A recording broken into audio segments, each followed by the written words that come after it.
Very good morning, ladies and gentlemen, and we are very glad to have you here. Thank you for sparing your time, and apologies for being late by a few minutes. Now, this morning, I intend to talk about a few issues, and at the end of this, I'll take a few questions.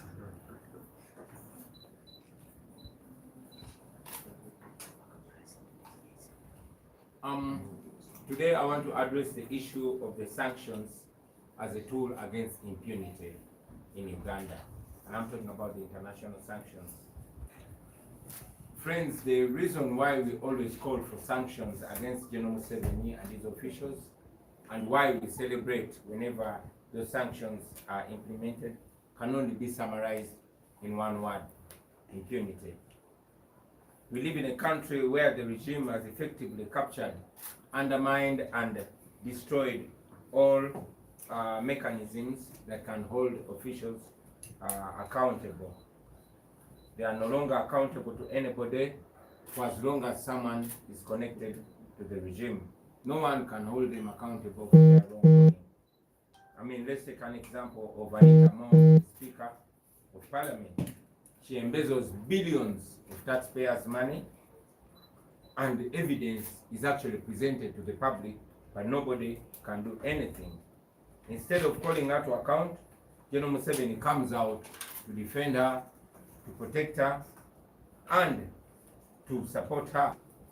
Instead of going after her, the law enforcement agencies instead go after every and any whistleblower that dares to speak out against her corruption, to the extent that some have actually run out of the country and some are in hiding.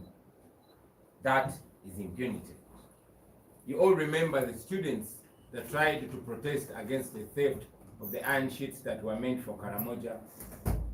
Many of them spent months in prison, while those that were involved in this grand theft were either rewarded, and those that were pretentiously held to account were only imprisoned for a few hours. It's because of impunity that the police will not summon Anita Among for questioning. Because of impunity, the IGG will not investigate her. The DPP will not sanction charges against her. The courts of law will not summon her. The Auditor General has also been bought and silenced by another service award. Any MP that raises or dares to raise the issue is quickly silenced and humiliated on the floor of Parliament by the same Anita Among. That is impunity. She then continues to live large, enjoying her stolen money. I mean, nobody can touch her, nobody can say a word. No one can call her to account. And that is how those who have killed our people in hundreds go scot-free and elude justice. That is why people who abduct, torture, kill our people, or even rape our supporters are moving around scot-free. And many of them are actually given red carpet reception at public functions. You saw the man that undressed for people being appointed RDC by General Museveni. That is impunity. Like many other institutions of state, the Uganda Human Rights Commission has also been effectively co-opted and destroyed. And that's why you can see Wangadia supporting and ridiculing, supporting the abduction and rape and even sodomy of our supporters in CMI detention. That is impunity. You see her mocking the victims of injustice, the victims of torture, the victims of abduction. That is impunity. She even goes as far as trying to silence the victims of abduction and trying to intimidate their families and co-opt them into silence and compromise. That is impunity. So, with the state of affairs, citizens are left with only two options: either to rise up and put an end to this nonsense once and for all, using whatever means are available to them, or to appeal to the international community to take measures including sanctions, which the regime has clearly refused to take against its corrupt and criminal officials. Ladies and gentlemen, travel bans, asset freezes and others, may not put the corrupt and brutal officials in prison, but at least they go far to block them from enjoying with impunity or even invest their stolen money, the money they stole from poor Ugandans, in their countries. These countries have their act together. These are countries who deny the regime officials that run away with their money opportunity to enjoy it in their countries. And we really, really appreciate those sanctions. We welcome them. These sanctions reassert the duty of civilized nations, because they should never be seen to sit back as actions against poor people are going on with reckless abandon. These regime officials that have destroyed, underdeveloped, and looted their countries because they think they can enjoy life with their families in developed countries, the wealth that they steal from poor Ugandans, at least we have a way forward here. So we welcome these sanctions, and we want these thieves, these corrupt officials, to lay in the bed that they laid. They've destroyed their countries, they've messed up Uganda, they've messed up our healthcare system, they've messed up our education system, because they get all their healthcare from abroad, and indeed they die from abroad. They've messed up our country, and they want to enjoy the countries that are well governed at the cost of the poor people. So we are happy that these sanctions have been slapped on those officials, and we want more sanctions on General Museveni, his son, and all these officials that he uses to crack down on the rights of the people. They should go to Ugandan hospitals. They should have their children go to Ugandan schools. They should buy cosmetics from Uganda. I thank you, and I'll say that in Uganda before I welcome questions from you, ladies and gentlemen. Basebo ne banyabo, njagala bebaza mwe bannamawulire abazze okutuuliza amakya ga leero. Olwaleero njagadde kwogera ku nsonga ya Natti ezasibiddwa ku Anita Amongo n'abalala banne abalyake olw'okubba amabaati g'e Karamoja n'okulya enguzi. Newankubadde Anita Amongo yekka yaliko Natti zino, naye twasabye Natti zino baziteeke ku bonna abenyigira mu bikolwa bino ebyobukenuzi. Ensonga lwaki tusaba amawanga gano ganaggwadda getukolagana nago, Uganda gekolagana nago, agavujirira Uganda ssente, gye baliira ssente zaffe ze batubyeko. Ensonga lwaki tubasaba bassennatti ku bakulembeze abatulugunya abantu n'abali b'enguzi n'ababba ssente z'abanaku, era ensonga lwaki tujaguza nnyo buli bwe babaako gwe bataddeko Natti, tusobola bizingira mu kigambo kimu, impunity. Impunity ani kumu asobola okinziriza mu Luganda, baganda bange? Tugambe obutagambwako, tugambe eryanyi. So ensonga eyo baseko ne banyabo tugisanyukira kuba tuli mu nsi nga abatufugisa eryanyi bawambye buli kitongole kya gavumenti ekyandikubye ku bakulembeze ku nsoloboto.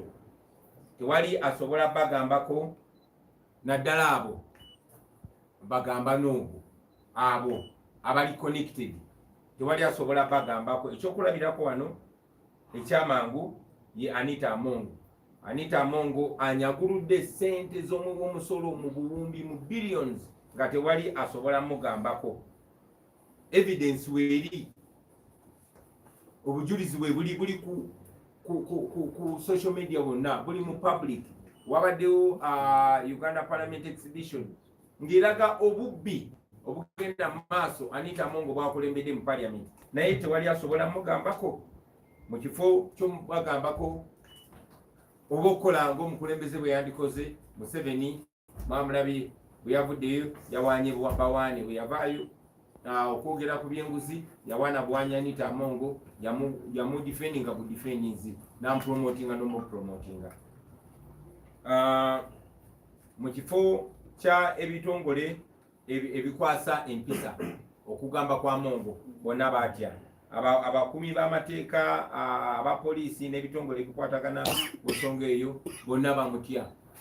Ekyenjawulo gyate ba whistleblowers oba bakalabalaba oba abantu aboogera abalunkumi ate bo be bali mu kudduka be bali mu kwekweka abamu bawanganguse n'okwanganguka kubanga bazza omusango gwa Nagomola okwogera ku bubbi bwa Anita Amongo ne banne. Mujjukira abayizi omuli ab'e Makerere n'abalala abaavaayo okwekalakaasa olw'obubbi bw'amabaati obwakolebwa nga bukolebwa abaminisita nga muli ne speaker wa parliament ne vice president n'abalala bangi nnyo siba mukomera ne bamala emyezi mingi mukomera naye ate nga ababbi bennyini bo babakuza bukuza abalala be beefuula nti babakuba ku nsoloboto nti babasibayo saawa busaawa ne babata. Obwo bonna bonna kozesa lyanyi obwo bonna bubbi obwo bonna butaswala eyo yonna yonna impunity. Bwe tunakifuna ekigambo ekitegerekeka amangu naddala eri abato tunakikozesa naye obwo bonna bubbi obwo bonna butagambwako obwo bonna bwakwefuula naggwano. Olwa obwanaggwano obwo buli mugenda maaso poliisi tesobola kugamba ku Anita Amongo.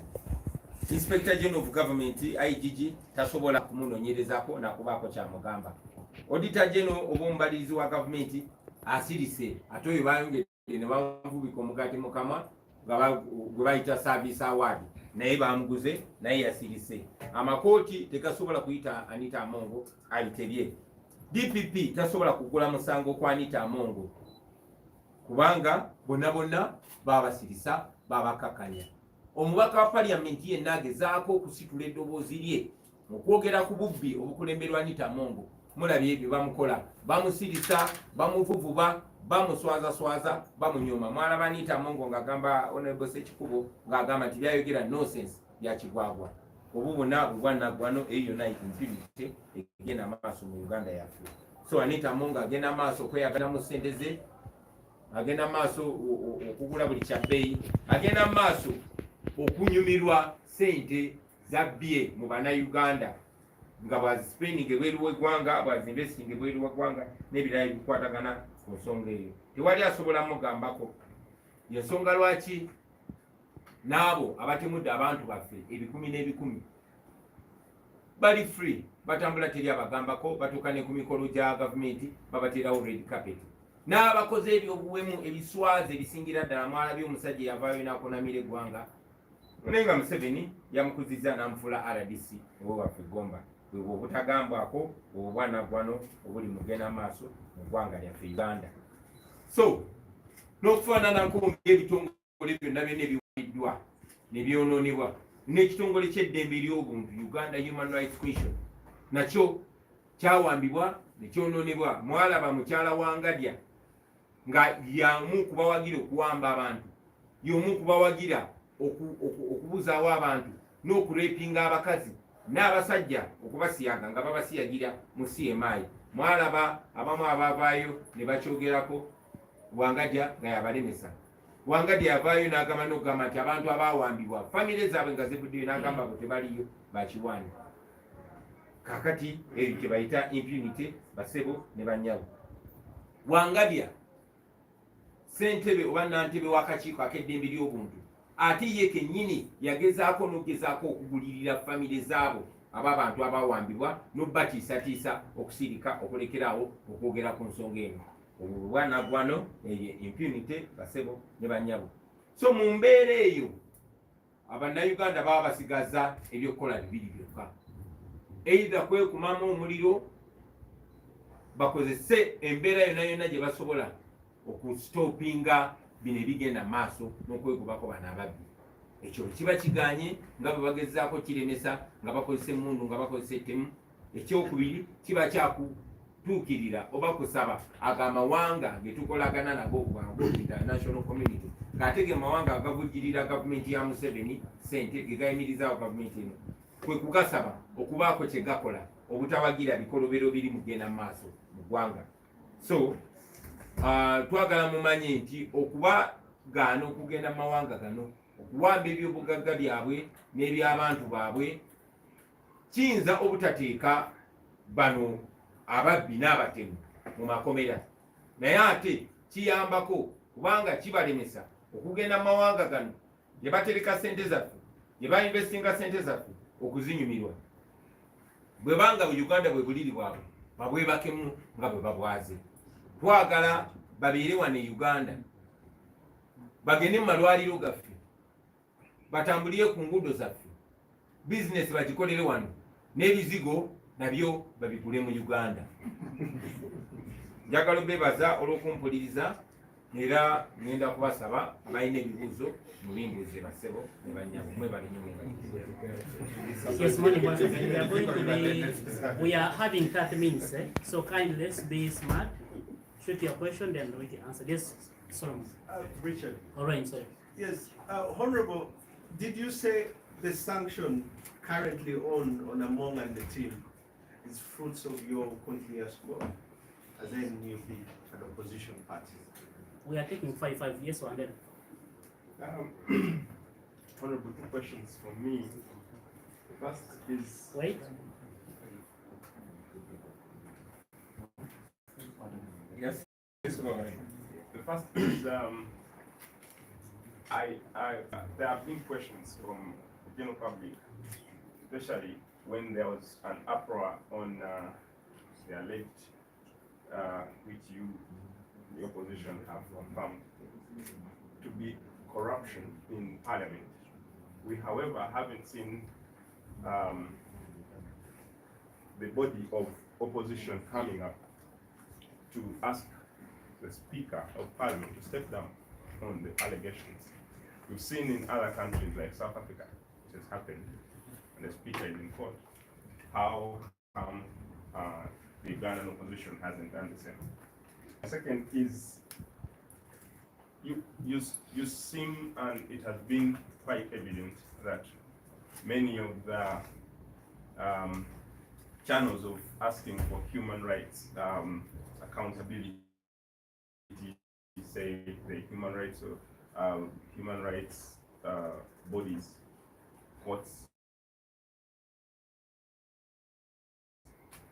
have not continuous abductions, disappearances, but also the people who are still in court. What other mechanisms and forms are you using to get this addressed? Okay, thank you. Sam. Sama Uganda Angola ne Sama Uganda Media. Mr. President, abantu abasinga badde balowooza nti ogenda ebweru nga ogenze kuli mukozi wakakujja ku bantu ogenda ebuweereza, so beebuuza kino wakikoze etya okubeerawo amangu, wali wateekayo dde okusaba kuno okuva kubanga kole tulaba otaddeyo emisango mu koti y'ensi yonna negitakolwako mangu, so kisobodde kitya okubeerawo amangu era waliwo abalala abanagenda nga aleta amangu bwabadde oba kimutuuseeko okuba. Yes, Mark. Amanya Mpanga Charles nkola ne Map Media. President,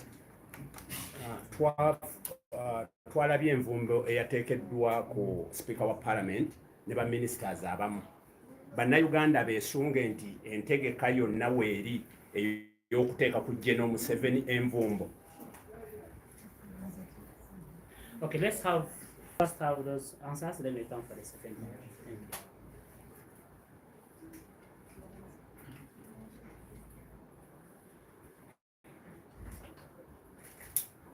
Thank you very much. Now, maybe I'll answer the questions both in English and in Uganda. Yes. Yeah. Sanctions, are they fruits of our engagements? Definitely yes. And it was tweeted by the Speaker of the UK Parliament. It was also tweeted by some other members of Parliament that indeed this followed our engagements the last time I was in the UK. So yes, these are fruits of our engagements and other engagements, because it's not just us. It's so many Ugandans that are pushing for action from the international community, and not only the UK or the European Union, but the United States as well, and many other development partners. These are calls that we've been making for so long. And we are glad that now the international community, particularly the UK, is moving from strongly worded statements to strong moves of action. Bambuziza oba envumbo zino oba nati zino zavudde ku kwatagana oba ku nsinkana ze twabaddemu e Bungereza, era ansa yange ejja kubeera nti ye ffe twagiwunyisizza. Naye si ffekka, ebbanga ddene bannayuganda babadde balaajana ebyo mwogera ku Twitter ne mutaginga UK government ne mutaginga ba MPs bikola. The things that you do on Twitter, on Facebook, on Instagram, on social media, and call out and request and tag these MPs, they actually work. Don't stop. So when I went to the UK, because in Uganda, yeah, we twageze a UK munsinkana zino twayongedde bwongezi tofaali kwekyo ekibadde kizimbibwa ebbanga lyonna, era nga bwe mwalabye abakulembeze baayo nga muli ne Speaker wa Parliament ya UK bavuddeyo ne babategeeza nti oluvannyuma lw'okusinkana ne ttiimu yaffe basazeewo ne bateekenga action eyo. So yes, kikolera ddala era temulekeraawo. Si ffe ffekka tukulembera bukulembezi ku making sure tuggusa kye mbadde mulaajanira ebbanga lyonna. Derek has asked, the opposition has not asked Anita Among to resign. Why?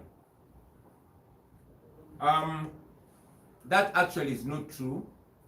You remember our leader of Parliamentary Front, officially known as the leader of opposition, the Right Honorable Joel Senyonyi, came out and called upon these institutions to take action. But as you know, these are important institutions. They are completely detoothed and disempowered, and therefore they are not able to hold Anita Among to account. You saw how one of them actually was bribed with the service award. So our leader of opposition took steps, but as you know, he's always fought left, right, and center. But yes, there's also been members of the opposition, some from our own party, supporting this corruption, supporting this impunity, and speaking out against, you know, these sanctions. That is a shame. That is a disappointment. But you know, many of them are compromised. You know, the parliament is a clearing house, that nobody is going to see the impunity of Anita Among. Nobody is going to see our corruption, and those that see our corruption are quickly silenced and humiliated. So yes, our leader of opposition on our behalf has been and continues to do all that is possible under the circumstances. Derek abuziza nti opposition tenavaayo kusa Anita Among okulekulira. Twakikola dda, twakikola mu kapasite yaffe ng'abatali mu parliament, naye n'omukulembeze waffe mu parliament, Right Honorable Joel Senyonyi, mulabye ng'agezaako okuyita mu makubo gonna gonna agasoboka. Ne munakikkiriziganya nange nti ebitongole byonna byawangibwa, byasirisibwa, byakulibwamu amannyo. Ensonga lwaki olunaku lwaleero tuli basanyufu nti basobola okuwamba ebitongole byawano, naye ate eri e Bulaaya tebasobola biwamba. Ensonga lwaki byo tusanyuse nti birina kye bikoze. Oba oli awo paliamenti yaffe bw'eneeterera tetunafuna enfuga ey'amateeka, ababbi abo bajja kisasulira. Naye era kituufu tiwaliwo ne bannaffe abamu abali mu opposition naye ngo balaba baavuddeyo okuwagira Anita Among n'obubbi bwe. Wabalabye nti tebaagala kwogera ku bubbi bw'amabaati, ng'ate y'ensonga eyagobeseza Anita Among ne babbi banne e Bungereza, era ensonga egenda bagobesa ewalala. So ekyo kikulaga nti bagulibwa, oba abamu baalya, oba abamu baatiisibwatiisibwa, naye abo abawagira obubbi n'obukenuzi tebatukiikirira. Abatukiikirira beebo abawagira ebiruma n'ebinyigiriza bannayuganda okugwawo. What other mechanisms are we using about missing people, following the fact that we've not yet gotten fruits? Yes, we've not gotten fruits, we've not gotten action about the missing people, but we don't stop. We know that the arch of the universe is long but bends towards justice. Ebbanga liise, I mean, it's been a while since the corruption against the people of Karamoja happened, and now we are seeing action. I can guarantee you that sooner than later, you will see action. About missing people, we've petitioned other platforms. As you know, we took General Museveni, his son, and his other lieutenants to the International Criminal Court. So don't be shocked when time comes and the International Criminal Court sanctions General Museveni. But like we continuously tell you, we've petitioned every international body, every international institution, and we continue to look everywhere for options. Yeah, mu Luganda makubo kyamalala ge tukozeseza okulaba nti tufuna okuddibwamu ku bantu baffe ababuzibwawo Bakibalama, Bakanata Muhammad n'abalala abatanaba kulaba otandikako paka olunaku lwaleero. Oluvannyuma lw'okuba nti ebitongole byonna mu Uganda byawambibwanga kwe kuli n'ekirwanira eddembe ly'obuntu nga ne Wangadya gwe balonda ayikulira akakiiko akalwanira eddembe ly'obuntu ate naye y'omu ku bawagira ebikolwa bino eby'obwanaggwano. Twatwala General Museveni mu kooti y'ensi yonna era tulina essuubi nti kooti y'ensi yonna ejja tuddamu. Naye ate si yokka, ebitongole bingi nnyo nnyo mwe mujja kuba mulaba bulabi mu maaso ku lutimbi, mujja kuba mulaba nga amapeesa g'enyigawo emizi. Nenjagala bakakasa nti tutuukiridde buli kitongole kyonna ku lukalu lw'ensi okulaba nga tufuna obwenkanya, okulaba nga tufuna Abaganda baffe abo ababuzibwawo, ate nga tujja bafuna. Mukama agaye musumba waffe. Sama Uganda Mbuza has asked me, how did you get this easily after the ban? Sama, do you think we are easy? We are not easy. But this has been glaring for so long. It only needed leadership. Your cries are listened to. Your cries reach far and wide. So it was not hard for us to substantiate our claims because it's a national cry. That's why it is easy. We went ahead and asked whether there are others that are targeted. Of course, the main target is Museveni himself. He still has the pseudo protection of being an apparent head of state, but we know that sooner than later, reality and justice will weigh heavier than him. But among the targeted ones are people like Nabanja, people like Damulira, people like, all these that are people like Arupo, all these people that are used to oppress Ugandans, to kill Ugandans, the likes of Kasigas, all those people are targeted and they will be sanctioned sooner than later. Ekyo kankyogere mu Uganda yinyini atembuza asobole okuntegeera.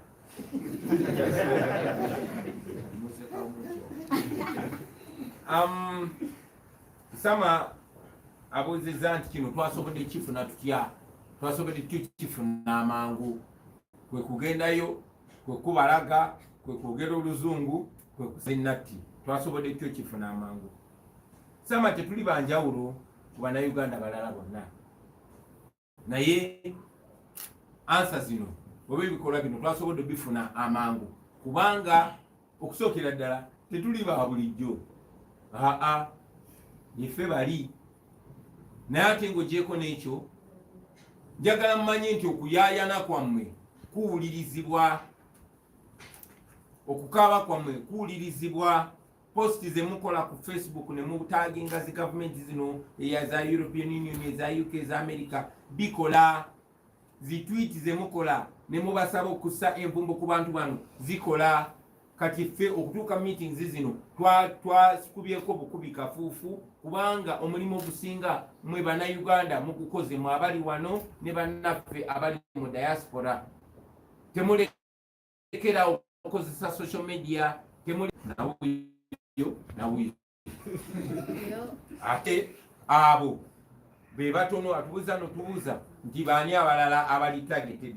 Bangi nnyo, omubbi omukulu ye Museveni ne banne Bannabanja n'abalala abakinyigiddemu Balukolobi n'abalala. Bano Anita Amongo ekyo kikyali kituuza n'abalala bajja. Buli amanyi nti mubbi buli amanyi nti yakwata ku mabaati g'Ekaramoja, buli amanyi nti yenyigira mu kunyagulula eddembe lya Bannayuganda, buli amanyi nti yenyigira mu kutulugunya Bannayuganda, okuwamba Bannayuganda, bonna nga ne mukyala Wangadya mwali, bonna bali targeted. Njagala okutwala n'omukisa okwebaza diaspora team zaffe, okwebaza Comrade Kauma, okwebaza Comrade Lee Oryema kati ogenda mu luzungu. I want to take this opportunity to thank and salute our diaspora leadership. Comrade Daniel Kauma, Comrade Lee Oryema, Peter Ekakoru, and all the leaders that we have in the diaspora for standing firm, for leading us, for insisting, for knocking on doors, for petitioning, for speaking a lot of English, a lot of French, a lot of all these other languages in search for freedom, in search for remedy, in search for redress for the suffocation and suffering of the people of Uganda. Don't stop. We shall push from where we stand, push from where you stand. And you on social media, now you know the fruits of your noise making. Now you see the fruits of your labisaring. Please continue exposing. Continue, please. The final question was from Anita Mo. I think I already mentioned that many others are targeted. People like Damolila Christopher, people like Abel Kandiho, we know he has sanctions, but we want more sanctions. People like Kasigazi, people like Wangadya, people like Nabanja, everybody that is involved in gross human rights violations, everybody that is involved in the raping of women in custody in CMI, everybody that is involved in the sodomizing of young men in CMI in detention, everybody that is involved in the torture of detainees in CMI, in police custody, we are coming for you. Mark Media ndoze kyone benchidamu mu Uganda. Naera kyekimu obuza nti tusubire ekintu kyekimu ku Museveni, ate oyo Museveni musubire na bingi nnyo kubanga oyo Museveni yalinga Bashir naye ebibye nizo kubibategeeza nga bituuseewo. Thank you very much. I'll take one more round of questions. Yes, Sita. Sita mukisa nikola asikola ne social media Uganda. Ebibuuzo byange biri bibiri. Ekisooka narrative ebadde evugibwa okuva bwe bataddeko Anita Among ne ba minister sanctions yakuba nti Anita Among ne parliament baagaana homosexuality bill. So twagala okutangaazemu ku nsonga eyo, ensonga yabadde yakuba mabaati oba ya homosexuality bill nga ebali ekisibya Bannayuganda. Ensonga ey'okubiri y'ey'abasuubuzi. Abasuubuzi emabegako awo balaba ebibiina ebyenjawulo n'abagavumenti nga babalagana okugenda kwa His Excellency Bobi Wine ebweru kwe kubaleetera gavumenti okubateekako emisolo ebyo kuba bo tebakyalina ssente olw'ensonga nti ebitongole ebyenjawulo ebibadde bibakutumira byabasalako obuyambi n'ebimu ne biggalawo mu ggwanga. N'ensonga ezitwaseeko oba ddala kituufu abasuubuzi bano okubonaabona kwabwe okutambulako okugenda ebweru neyanzanira. Yes, sir. Mr. President, kyenkuza kyawakanako ne sanctions ne human rights ku nsonga eya Dr. Kizza Besigye alawuna eggwanga era agalugalaga nti ayinza okuvuganya mu 2026 nga gwe president kino kikuleseewa tekikutaddeemu katembo okulaba abopozisoni babiri ab'amaanyi okuvuganyakibiina kyo Dr. Ben Wanga asiba akulumba social media nti otambula nnyo onunya n'ennyonyi kati munanukku owa wansi yeetaaga okumanya ekibiina kifuniramu owa mu ntambula zino ezaleero n'enkyalo. Yes, Joseph. Nze bali kudembe Joseph, Mr. President. Waliwo omusajja bayita Service Award, Mr. President. Tuwulirawo mbagamba Service Award batuufu bati tusaba nti oludda oluvuganya gavumenti lwaki lugenda mu kkooti ne lustopinga ne bagezaako okulaba nga bastopinga okufuna Service Award kubanga tuba tuli awo nga n'omulala bamwongedde twali tuli awo nga n'omulala bamwongedde ekyanze ekyo President. Yes, yes, I will do. Samatimba bwegire. Nange ensonga yange genda kwawukanako yababbi b'amabaati n'abalala. ensonga etrending ennyo ku social media ennaku zino era mu mawulire. Ensonga eyo okusingira ddala eri ku baana ba Kintu mu Bwakabaka bwa Buganda. Abantu nga beebuuza tebalaba kabaka waabwe bakoma okumulaba ebbanga ggwanvu eriyise. Nga muzzukulu wa Kayiira, message eyo ogyogerako otya eri abantu abalina okwemulugunya ku nsonga eyo nga tebalaba kabaka? Okay, let's have Kitanda from BDS, then we can come back. Last tumaze ebbanga nga mwemulugunya ku kakiiko k'ebyokulonda, amateeka g'ebyokulonda okubanga ge galiwo, tugenda mu kalulu 2026 okusuubira okulabikako ku ballot nga tewali kikyuse mu bino byonna. Okay, let's have more three so that we can have it once. Start with Becca, then Peter, and Doctor. Okay, my name is Becca Maninga from NTV. I just want to know Honorable Matthias Mpuga's fate, because I understand his action could be under the disciplinary committee of the party.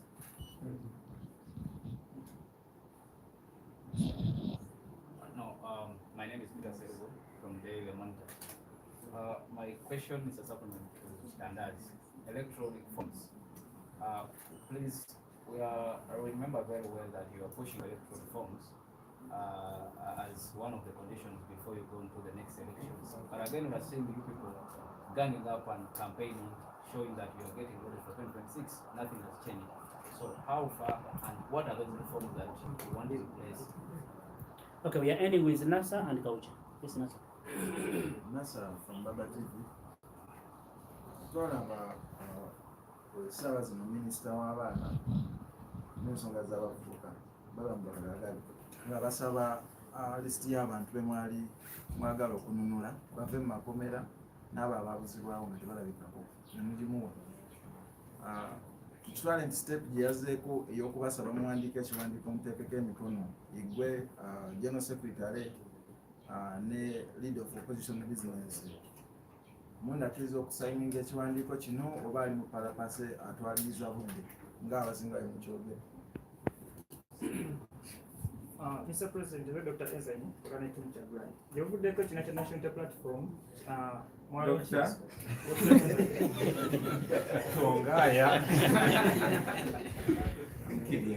The Obuddeko National Platform, Charlotte Zokani Kwandi Sanders Bacho, our people to the Ganga. Mr. President, was Entekateke in Atamula, get a diplomacy.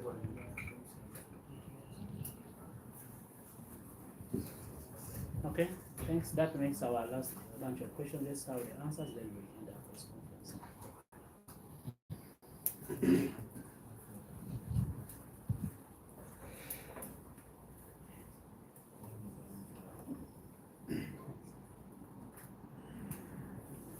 Kale mwebale nnyo mwebale ddala sirizeemu. Thank you. Sita asked that Anita Mong and her apologists have been pushing a narrative that the reason why she has been sanctioned is because she presided over the Anti-Homosexual Act, passing of the Anti-Homosexual Act. Of course, that's a lie. It's an ignorant lie, because the reason was put there. Anita Mong stole iron sheets made for Karamoja, and she accepted, she conceded, and she returned them. Only that, because of impunity, nothing was done to her.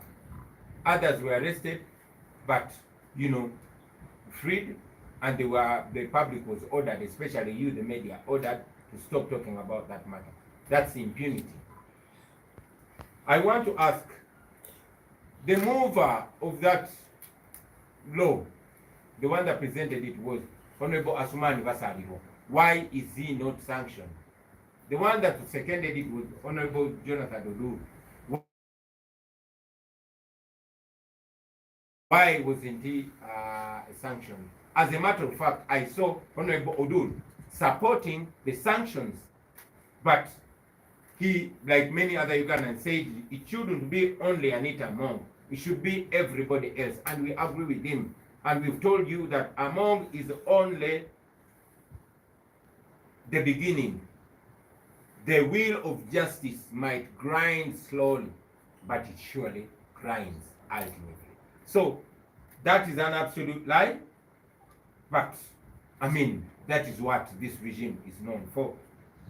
Sitabuziza nti Anita Mongo ne banne baadde bagamba nti ensonga lwaki bamutaddeko nati zino kwe kuyisa etteeka ly'ebisiyaga. Naye ekyo mwena mukimanyi kya bulimba, kubanga amazima amatuufu Anita Mongo yabba amabaati g'e Karamoja, era mu buswavu ng'amaze okukwatibwa n'agakwata n'agakomyawo. Kati mateeka bwe bakwatanga obbye ekintu togamba bugambi kale engeri gy'onkuteeka nkikomyewo, no, olina okukwasibwa amateeka. Naye oba olw'obwanaggwano buli wano tewali kyatuukawo, nammwe bannamawulire ne babalagira mulekerawo okubyogerako. Njagala okubuuza, singa bisiyaga bye byakwatisizza Anita Mongo oba bye byamukobeseza e Bungereza, eyaleeta etteeka eryo bamuyita Asumani Basalirwa, lwaki tali ku lisiti eyo? Eyali sekendi nga baali bamuyita Honorable Jonathan Odu, lwaki Jonathan Odu naye ng'agamba nti si ye yekka ne bano babbi bana abalala bali, wabula balina kuba bangi, era ffenna tukanya naye era tugamba nti eyo ekyali ntandiko ekituuza. Twagala bonna bonna batekebwe envumvumbo, mpozi okukiteeka mu context, okunnyonnyola bannayuganda. Kino si kyakugoba bugobi Anita Mongo ne babbi banne e Bulaaya oba mu mawanga gonna agali mu kago gwa Bulaaya.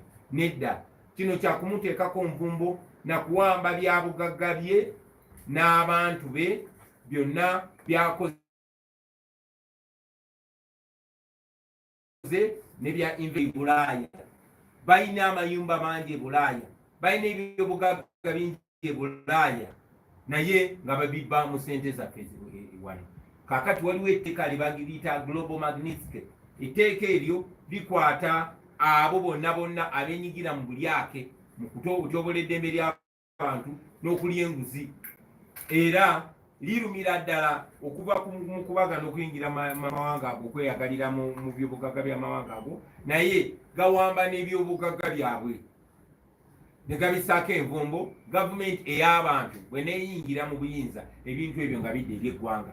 So bwe munaawulira nti bataddeko bano abakayiwula aba Museveni, bwe munaawulira nti babataddeko envumbo, baba bawambye ebyobugagga byabwe nga bigenda kufuuka bya Uganda. Era olunatuuka ente mu ntebe pa nga tugamba muleete emaali yaffe eyo abanyazi gye baali babba edde emikono gy'Abannayuganda. So yekawefube oyo gwe tulimu, tetuli mu byakusaaga.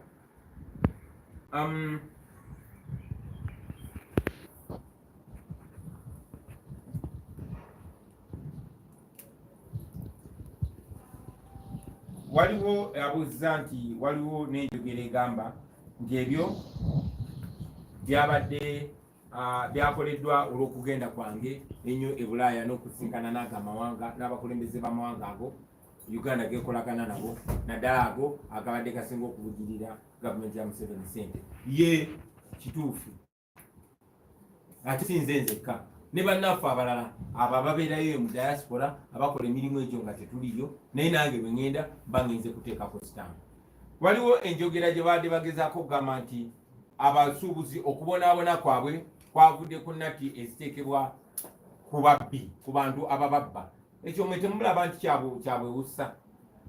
Abasuubuzi babonaabona olw'emisolo egibwakaligibwa nga gibakaligibwa bano ababbi abakozi ba Museveni, nga gibakaligirwa basobole okufuna ssente ze baneegabira. Ono tumuwaddeyo obukadde 1,000, ono tumuwaddeyo 500, ono tumuwaddeyo meka. Anita Mongo tegizimba amalwaliro, tegikola ku byanjigiriza, wabula gikola ku kubanyigiriza na kweyagala kwabwe. Kaakati ekyo kitwagala okusitooka. Abasuubuzi tebabonaabona lwa nnatti ziteekebwa ku babbi. Abasuubuzi babonaabona olw'emisolo egibakaligiddwa. Omukyalo ambuuliza nti nja kiddamu wadde tekiri ku mulamwa n'omulundi n'ogumu. Ambuuliza nti ekya Dr. Besigye okutambula mu ggwanga kindekawa? Kinsanzeewa. Bwe kinsanze bwe kindeka. Nze nonkyaniriza nnyo kuba Dr. Besigye tukwatagana bulungi. Ffenna atulwanyisa nakyemalira. ffenna twagala buli mwakwate wakwata kulaba nga tunafunya Museveni. So kirungi nnyo okutambulira nkunga ne bakulembeze bannaffe bonna bonna bwe batambula kasita message baba batambuza eba yakunafuya oluvannyuma tusobole okusuula Museveni ku mwami Abedi byabeera ayogera nti ntambula nnyo nti ninyanya ennyonyi simanyi oba waliwo emmeeri etuuka e Bulaaya singa waliwo booda esobola okuntuusa e Bungereza nga nyina meeting zange esobola ogirinya n'engeri gye tukozesa nnyonyi zetukozesa ate kino si kipya nnyo ku nze emyaka gisukka 2 bwentyo bwe mbadde kubanga mbadde Bobi Wine ebbanga lyonna abantu abamu bo balabye entambula nga ndi mukulembeze naye munansasira basita bwe batyo bwe batera okubeera ate mbadde sita kumala emyaka egisukka 20 naye ekibuuzo ekiriwo nti kino kiyamba kitya abawagizi ba NUP. Njagala mmanye nti buli wabaawo okunafuizibwa ku ludda lwa Museveni kituyamba. Buli mubbi omu bwe tumutema enteega kituyamba. Kati Anita Amongo enteega mmye, Kituutu enteega mmye, Nandutu enteega mmye, naye tekitumala. Twagala Museveni be mubbi omukulu n'abo bonna bakola nabo. So tukyagenda mu maaso ebitwale Bulaaya tuba tutugenze just kuyimba buyimba. Newakubadde n'okuyimba tukumanyi tugenda ne tuyimba mwatu ne tukolayo ne kasente naye ate ne tuvaayo ng'ate mmwe tubatadde abanyigiriza bannayuganda tubatadde tubalina okuba. So tetujja kulekeraawo kaweefube oyo. Nowanda Mao yali agezaako okulaba nga batulemesa okutambula ebweru w'eggwanga kubanga bamanyi kyetuba tugenza okubakola. Njagala mumanye baganda bange nti ssente ze beewola mu linnya lyammwe nnyingi nnyo. Olunaku lwaleero buli munnayuganda abangibwa n'omwana wo gwazadde jjo abangibwa miliyoni ezisukka 2 ate nga bakyayongera okwewola bazeewola mu mannya gammwe. Mmwe mulina okusasula mmwe be bateekayo ng'omusingo. Ssente ezo zeewolebwa kubanga eri babateekerawo ekifaananyi ekirungi. Kati ebyo bye mba ŋŋenze okumenyaamenya. Gavumenti ya Amerika ewa Museveni biliyoni $, buli mwaka. Billion si $1 million. Ne $1 million 10. Billion emu erimu biliyoni za wano 3 mu emitwalo mu miliyoni 7. Kati gwe kikubiseemu ekyo emirundi 10. So njagala mumanyi nti buli bwe tugende Bulaaya buli tusinkana abakulembeze abo tuba tetugenze basaba ssente tuba tugenze bagamba tetubasaze wano basaba buyambi tuzze wano kubagamba nti mulekeraawo okuvujjirira okunyigirizibwa kwaffe. Tuli basanyufu tibuno bustepu butono babutandise naye twagala stepu nyingi nnyo ate nga mujja ziraba basebo ne banyangu. Why doesn't the opposition go to court about the service awards? But we are addressing impunity here. You know that our courts of law are important. You know that I am an artist and court pronounced itself about the pseudo ban on my concerts and ordered the regime not to interfere with my work. They disrespected court. My cars are still in Arua. My Tundra is in Arua and other cars. Court ordered that they give me back my cars. They refused. We have a constitution, we have the law here, but there's no rule of law here. So it's important. The courts are important. And until we liberate this country and all other institutions, we cannot have trust in these our courts. Bambuza lwaki tetugenda mu kooti ne tuwaaba omusango ku lwa service awards zino naye era nkibazeemu nti kooti zaffe endiga yazitomera. Ekooti zaffe tezirina mannyo, teziruma kubanga bazimalamu dda amaanyi. Naloopa omusango olw'okuŋŋaana okukola omulimu gwange ogw'okuyimba, ekooti neeragira ebitongole bya gavumenti birekeraawo okunnanyisa okukola naye tebyagibwa kitiibwa. Emmotoka zange omuli Tundra baziwambira mu Arua zikyaliyo. Kooti yalagira bazinzirize naye baaganda ozinzirize. n'ebirala bingi nnyo, so tewali nfuga y'amateeka wano wasemmeranyabo saagala tweyimbe.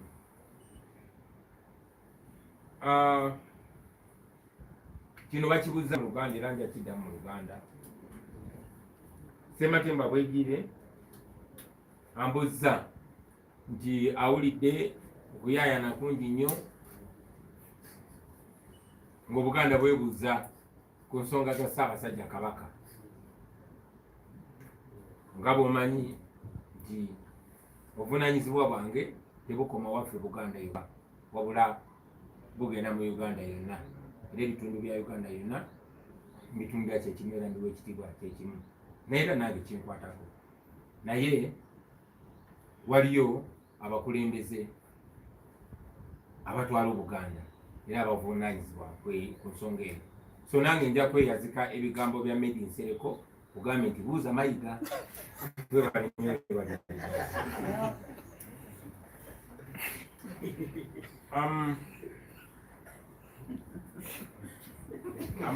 Kati musesa ki?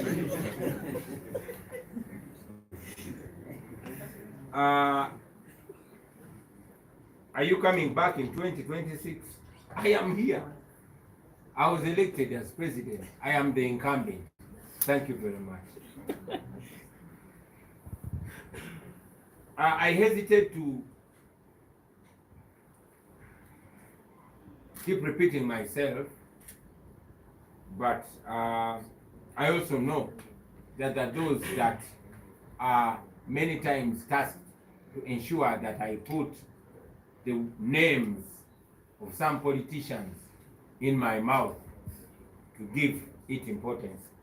But the issue of my former deputy president was resolved, and I wouldn't want to dwell on that because we have issues that are important right now, and I would rather concentrate on those issues. About electoral reforms, how do you reform impunity? We have the law, much as it has been tampered with numerous times, but it's not respected. So there's no amount of reform that is going to reform impunity. The law, even the way it is, if it's respected, can deliver us to where we want to go. Of course, the Supreme Court ordered for reforms, for electoral reforms, but if the Supreme Court has not been respected, then why do we think there's anything more to get from these institutions? The best thing is to remove the dictator Museveni, have a transition in this country, and have a new Uganda where the rule of law will be respected.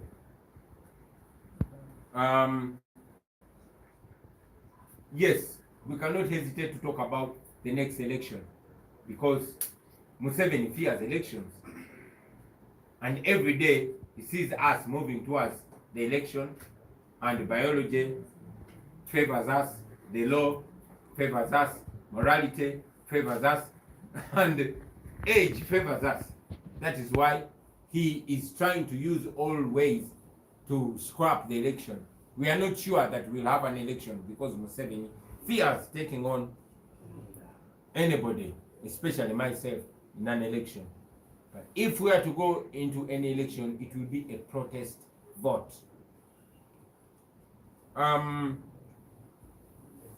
Bambuzo oba tunagenda mu kalulu aka 2026 era oba twagala electoral reforms, naye nkugambye nti okuvuluga amateeka oba obwannaggwano tebuba na ngeri gy'obutereeza. Amateeka nedda tugamenye bweka tugamenye mu ngeri eno, ekirina okubeerawo tetulina kumenya mateeka, ekyennaku tetukyali mu mbeera eyo. So tuvola tubadde tubagamba tulwana okumakinga sure government ya Museveni egwa. Kati Museveni singa ateekebwako envumbo, kati singa ayitibwa mu kkooti y'ensi yonna, kati tuba tumunafuyiza, kati era tugenda musuula, kati nga tetunatuuka mu 2026. Nene bwe tuba tutuuse mu 2026 tuba twagala protest vote. Protest vote ke kalulu aka ekyo mukinkyusize mu Luganda ekisooka ak'okuzoganya. Ekisemberayo ddala I have been asked that Balaam asked for the list of political prisoners and missing persons. And after the list was provided, he asked us to write a document and append our signatures. What kind of nonsense is that? I think our friend Balaam should be schooled about how the law works. He seems to suggest that there's no rule of law. He seems to suggest that the courts are indeed impotent, as I'm saying. In fact, useless. He seems to suggest that Museveni is a king, that Museveni is the Alpha and Omega, which is nonsense, which is impossible. Museveni can't pretend that way. He can have, bootlickers and praise singers like Balaam. He can have 1,000 useful idiots, like Namboze said, like Honorable Namboze said, but that won't change the fact that Uganda is a constitutional republic and we must all be equal before and under the law. What Balaam is saying, Norbert Mao said when he was just appointed minister. Where is Norbert Mao? He's also sour graping now, he's also complaining now. Balaam will be all right. Let him eat his food, let him put on his suits or t-shirts for that matter. But he should know that he's not the first to be used by Museveni. Mwami Balaam yakusaba olukalala lw'abantu baffe abawambibwa ababusibwawo n'abo abali mu makomera awatali musango. Newankubadde lisiti eyo yali yatwalibwa dda mu parliament. Lisiti eyo era yamuweebwa. Kakati ali mu kusaba kiwandiiko nga kiriko omukono gwange n'ogw'abakulembeze bannange. Naye ndi mu kwebuuza nti weewussa bwa tayipu ki Balaam bw'agamba. Kyagamba ye ekyo kankireke kankyesinikire. Naye njagala Mwami Balaam amanye si asoose Norbert Mao. Mwami Balaam alinga agamba nti kooti tezirina mugaso n'ebitongole ebikwatibwako ku nsonga eyo tebirina mugaso, nti omuntu bw'aba ng'aziza omusango nga bw'aba nti aziza omusango wena agenda wa minisita wa Museveni ow'abaana n'abavubuka n'omusaba ye n'agenda ewa Museveni n'afukamira, Museveni n'alagira nti bamute. Museveni si ge mateeka, Museveni si ye Katonda. Tulina amateeka wano newankubadde tegaweebwa kitiibwa. Ne tumanyi nti gye bujja ye Mwami Balaam ajja kumanya tigwadiringa naye nakyemalira, atakyalina buswavu, atakyaswala wabula ng'aswaza buswaza. Mwebale nnyo bassebo ne bannyabo okumpuliza olunaku lwaleero, mbagaliza olunaku olungi. Thanks so much for coming and have a nice day.